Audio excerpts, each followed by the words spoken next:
Woof! Diogenes here once again for the Saturday release of Thomas the Trailhound, Episode 9. Let's get right into it, shall we?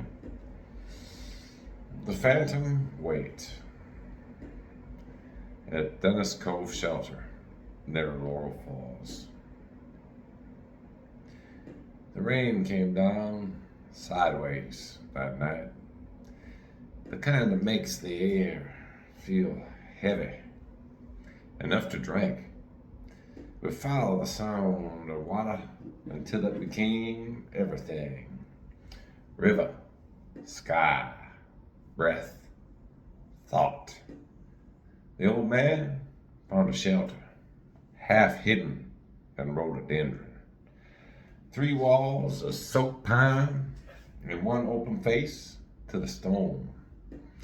He didn't speak, just brushed the leaves from the floorboards and laid out his blanket like a man setting down the past. I smelled them before I saw them. Wet nylon, fear, and the faint sweetness of instant cocoa. 5 shadows stumbled through the downpour. A weary woman leaning on trekking poles. A young poet with pages plastered to his chest. A broad-shouldered vet whose pack clanked like armor. A grandmother clutching tin can to her coat. And a quiet boy with a camera sealed in a plastic bag. They looked like ghosts searching for a fire that wasn't theirs. Any room? The woman called. The old man nodded once. No words, just space made. They stepped in, dripping, grateful, alive. He set his pack down, went to work. Small stove hissing. The metallic scent of gas rising like incense. Tea leaves, handful of oats, and a pinch of salt. The sound of boiling water cut through the rain like memory, find a shape. He didn't offer pity, he offered steam and warmth. That's how we prayed now, without the need for gods or reasons. I curled near his boots, watching the strangers thaw. They spoke in low, cracked voices, the words like sparks that died before they reached the ceiling. Trail don't care what you planned, said the vet. Guess it's honest that way, answered the poet. The woman laughed, the brittle kind that hides the pain. And the old woman, June, whispered, it's kinder than people most days. The old man stirred the pot, passed it cups.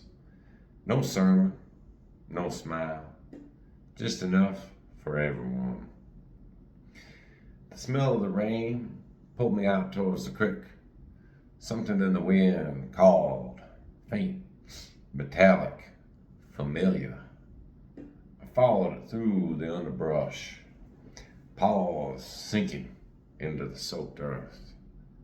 The water rushed, thick and brown, carrying bits of leaves, and something small spun in an eddy. A round metal lid engraved with flowers, half buried in the mud. I took it gentle in my mouth and followed the scent back. When I patted in, dripping, the room went still. June gasped, hands trembling as she took it from me. My husband's ashes. The lid blew off the ridge, she said. The old man met my eyes, and for the first time that night, he smiled. Small thing, barely there, but it was real. The tea had gone cold. Nobody cared.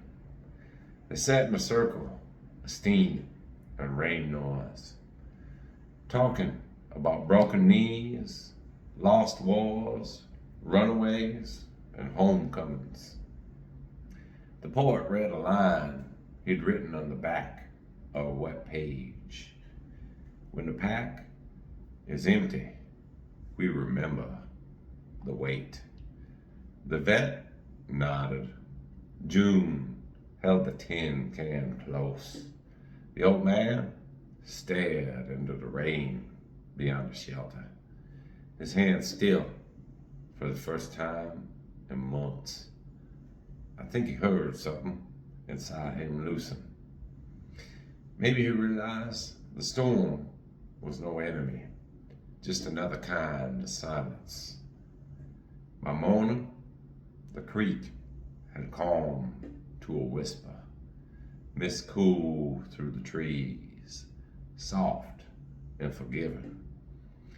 The hikers packed slow, the way people do when they don't want to leave the warmth behind. They thanked the old man in their own ways, a nod, a grin, leftover chocolate bar.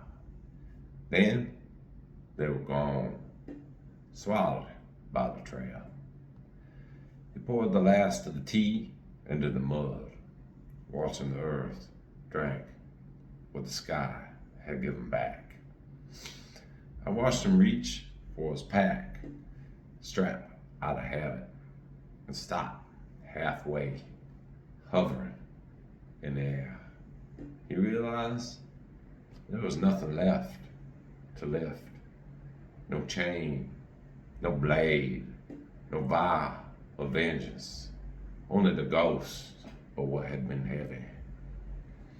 The rain began again, softer this time, like the sky remembering it was once a river. And I, Thomas, thought about how even emptiness has a shape. You can't see it, but you can feel it. Tug when you breathe. Maybe that's what he carried now. Not grief, not anger, but the holler where they used to live. The phantom weight. He looked up into the mist and whispered, nothing left to put down. I don't know if he meant it as peace or question, but as the light bled through the clouds, I swear the world looked lighter too. Woof, Diogenes here. If you made it this far, thank you for listening to episode 9 of my Thomas the Trailhound philosophical parable series. In unusual fashion, I didn't give my Diogenes reflection. I'll leave this one up to you dedicated listeners, whether you're new or old. Thank you for being a part of the pack of the lamp bearers as we journey through 52 episodes of my original work. This is only the first series along with the Appalachian Trail. I have 3 more, maybe a 4th coming, so 5 years of content altogether. Like, share, subscribe. It's not an endorsement, but it helps me and it's free. Please encourage my shenanigans. Thank you. God bless. Diogenes out.